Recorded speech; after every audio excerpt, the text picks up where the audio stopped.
Welcome back to the program. So I'm going to make this a shorter show, okay? First and foremost, I had a chance to sit down with Dr. Robert Malone again today, and it was a very long interview, close to an hour actually. And we covered a lot of different things. We covered whether Dr. Fauci is going to face prosecution. We talked about Dr. Cassie Means for the Surgeon General.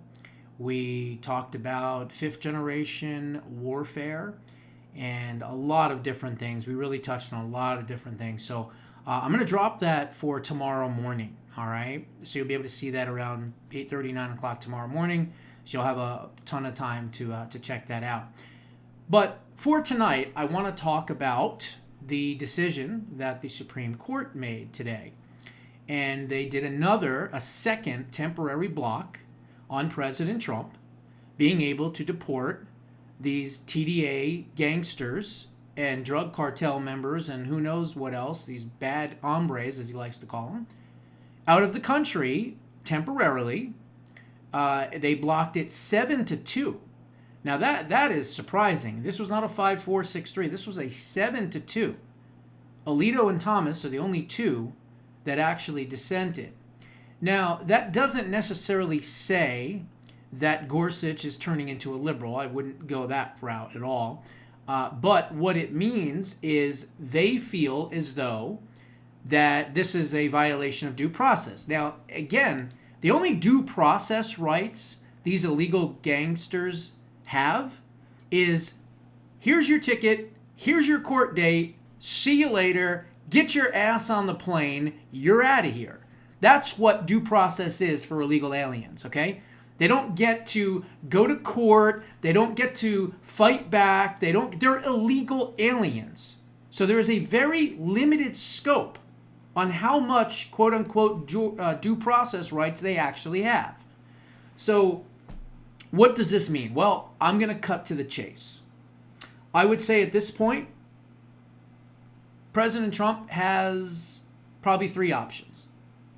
Number one, he could do what I suggested to do, and the reason he didn't do it is because he was waiting for today, wanting to see what the courts were going to do.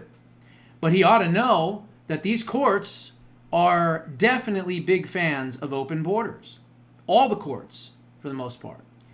So he has a choice. If he declares war against Venezuela, that's a little dicey, I'm not going to lie, but he could do that. And if he does that, he doesn't need Congress because he has the plenary power vested in him as the President of the United States. If there is an invasion into your country, which of course and clearly there is, he can do that without Congress's approval. And if he does that, the courts can't do anything about it. So that is one option. The other option is what Stephen Miller was talking about a few weeks ago that I brought up on the show and was talking to you all about. And that is suspending habeas corpus. Now that one would definitely bring the courts into the situation. And that would be a long drawn out thing to do. But he could do that. He could do that as well. Option number three, honestly, I think is best. And I'm going to go on record publicly saying this. This is why I've been banned and censored and targeted and attacked all these years, because I speak my mind and I don't care who hears it. He could ignore the Supreme Court. That's right, I said that. He could say, thank you for the Supreme Court decision, 7-2. I don't agree with you. I have the ability, based on the fact that I'm president and the fact that I am putting forward the will of the voters that voted for me to remove these criminal aliens out of the country and to alleviate the threat and safety issues against the people that I represent. And so I'm going to ignore you. Now, what happens if the president decides to just completely ignore the Supreme Court? Not much. Why? Look at Biden. Biden was told by the Supreme Court, you cannot, under any circumstances, give out these student loan benefits, indefinitely to all these millions of kids. What did he do? Or whoever was running things. They ignored the Supreme Court. What happened to Biden? Absolutely nothing. So what am I getting at? I'm getting at the fact that the Supreme Court doesn't really have any teeth when it comes to holding the executive branch accountable when they break their orders. Okay? That's what I'm getting at. And so technically, this would be a situation where he would just ignore the court and he would continue to get rid of these threats, these safety threats from the country. And the Supreme Court would be upset about that, maybe tell him to stop. Nothing they can do about it. Nothing at all. Because of the fact that they are the legislative branch, he is the executive branch, and, the two can't really control each other, basically. That's how the Constitution is set up. Now, there could be ramifications from it. Certainly, he could be impeached. Probably not, likely now, because of the fact that even if it passed in the House, it wouldn't pass in the Senate because we have too many Republicans. Even with the 4 or 5 rhinos, it still wouldn't get to the threshold that it would need to be, right? So technically, he'd be safe until 2026. And at that point, well, if the voters decide that they don't like the fact that he ignored the Supreme Court, well, then I guess they could vote for, God forbid, Democrats to take over. And then he's really in a world of hurt, because at that point, then he's got to face impeachments. He's got to face these Democrat investigations in the House and all this other crazy stuff. So the gamble is get rid of these people now. No, don't worry about 2026 right now. Just get rid of these people now. Make the country better. Make the country safer. Do everything else that you can do. And then tell the voters point blank, hey, I fought the courts. I denied the courts because I care more about you rather than due process rights for illegal criminal aliens that murder and rape and kill and pillage our American citizens. And so hopefully you won't punish me for that. And you know what? If he brings it up like that and he makes this country safer, I think he has a good shot. I truly do. So those are the options, honestly, that he would have. I don't really see much else other than that, because he can't obey this order. The court has put him into a position. And again, this decision, just so you understand, this is not permanent. It's a temporary stoppage. So what does that mean? It means it's going to go back to the Fifth Circuit, and the Fifth Circuit is going to get an opportunity to litigate, crazy as this sounds, how long these Venezuelan gangsters have for due process. In other words, how long they have the ability to challenge their deportation. This is the most asinine, insane, and dangerous decision that the court has done in a while. And so President Trump honestly does not have an option to obey the court. Let me rephrase that. President Trump does not have an option to obey the Supreme Court's decision. Why? Because of national security, because of making America safe again.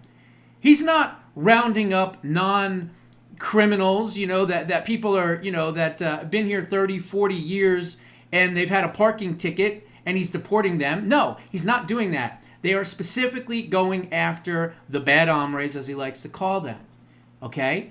And so because of that, he has a duty to the American people that voted for him, that supported him overwhelmingly and gave him this mandate to keep us safe, to ignore the court and continue these deportations. It's really just that simple. So I'll say it on record publicly. I have no problem with it. I hope that the president continues to deport these people regardless of what the Supreme Court has stated, because it's a national security threat. Okay? So we'll see what happens on that.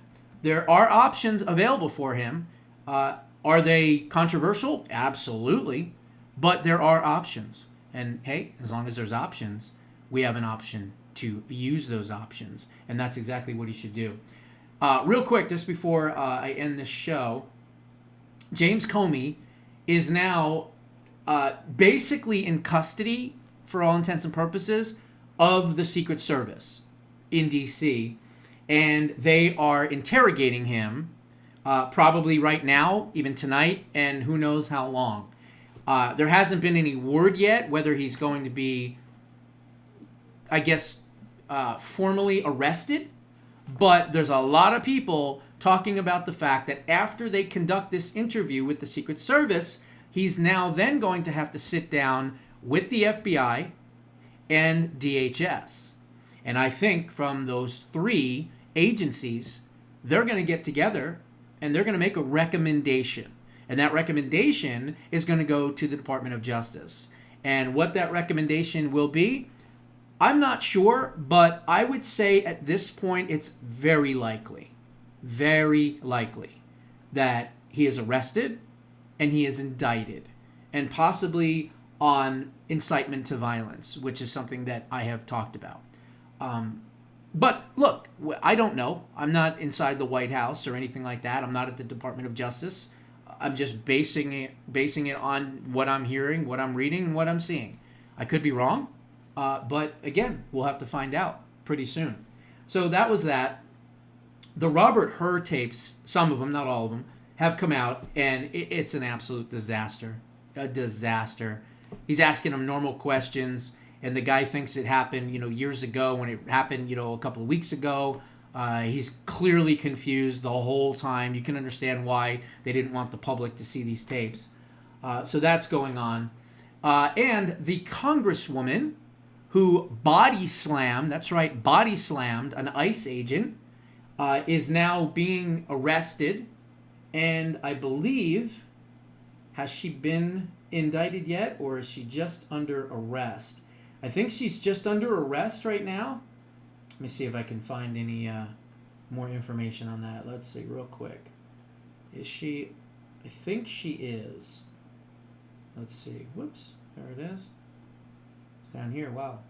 News travels quick, huh? There's a lot of news out today, I'll tell you. Here it is. Justice Department to announce charges against Democrat Representative LaMonica McIver for assaulting ICE agents. Okay? And Kash Patel kept his promise. He has shut down and closed the headquarters of the FBI in D.C. That's one of his promises. He said, if you make me FBI director, I will take these guys and I will spread them out around the country. And he says, quote, let cops go be cops, right? So he's keeping his promise and he's doing that. I think there's going to be a lot of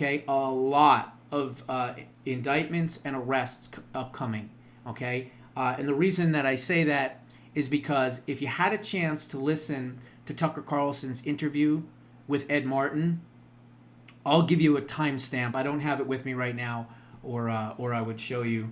Let me see. Maybe I do. Maybe I do have it. But the thing is that he talks about, and it's extensive, he talks a lot about the fact that not only is Judge Dinian Piro going to continue all of his work, but he's talking about the weaponization, and he talks about these people being held accountable. So I'm trying to see if I can find, let me see if I can find it real quick. Here we go, Tucker. This is what happens when you're winging it at the last minute here. Tucker Carlson and Ed Martin. All right, let me see if I can get this for you real quick. Here we go. Here it is right here. So I want you to hear, and I will fast forward it to the point, because I know where it is. Color Revolution. Not right there. It's right about, I would say 1:12, an hour and 12 minutes in, something like that. Right around here.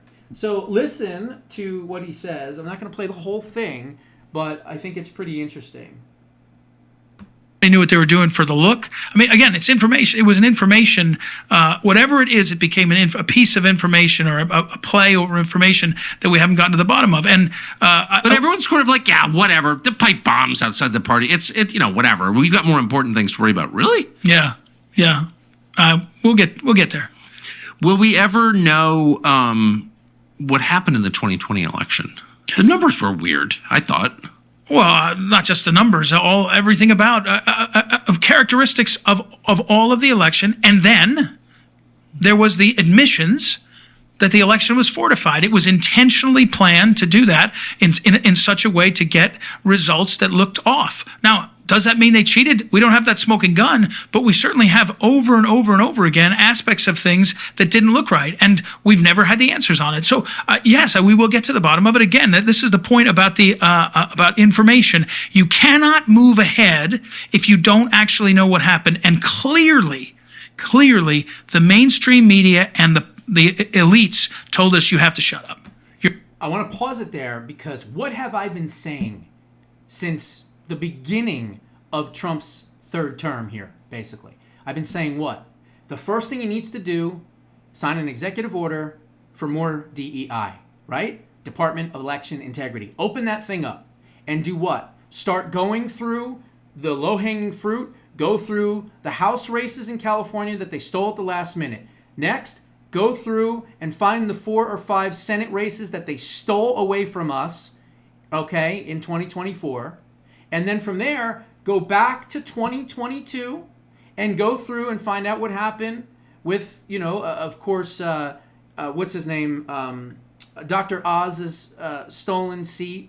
And then, of course, the Gretchen Whitmer and Tudor Dixon, her name. And then, of course, how can we forget? Of course, Carrie Lake and KKK Hobbs, right? And then once you figure all of that out, what do? You go back to 2020 and you figure out what happened in 2020. What does Ed Martin, who is a phenomenal prosecutor, I have no law background, just common sense, what does he say?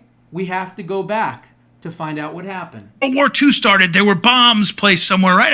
In front of the parties. So I never understood it either. And the bombs were, they were sort of rudimentary, but they clearly faster and prosecuted faster. I wish it was fast. We're 120 days in, 115 days in. Yeah. And where I sit, I can tell you, I was there pushing on key issues. I'm in the middle of a bunch of them. Judge Janine will keep them going. It's harder than you think to move fast enough. I agree with all that. But there will be accountability. The truth will be known. People will be accountable. And as importantly, by the way, people that have been damaged will be healed. They will be given either pardons, like the president's done for a lot of people, or other things. I think, we have a set of people that have been targeted by the government that deserve to be helped. And that's going to be part of this. Guaranteed. There it is. I wanted you all to hear that, okay? It's very important, because a lot of us are saying, my God, what's going on? Are they ever going to hold these people accountable? I don't have a crystal ball, and I'm not going to sit here and say that it's absolutely going to happen. All I can do is give you as much information as I can possibly garner myself and show you things or let you hear things like Ed Martin, who is a 100% MAGA all the way prosecutor, who is a no-nonsense guy. That's why they didn't want him in D.C. That's why he went and is going to the weaponization czar of the Department of Justice. He's not gonna stop. This guy is a bulldog, and Judge Janine Pirro is a female bulldog, okay? She's gonna continue off where he left off. And guess what? She can go 210 days, and if she can't get confirmed, so what? We'll bring in another person that will take over and say, okay, here's where we're at. We've got this one. We've got this indictment. We've got this arrest. We've got this, and this. Here's where I'm at in this case. Here's where I'm at in that case. Here's where I'm at in this case. And we'll just keep bringing in MAGA prosecutors until we have to do it for all 4 years. And we will hold these criminals accountable. Okay? Enjoy your weekend. And remember, in the morning, Dr. Robert Malone. You don't want to miss that one. It's an interesting interview. God bless. Those are my thoughts. What are yours? Put them down in the comments below. I'll see you soon.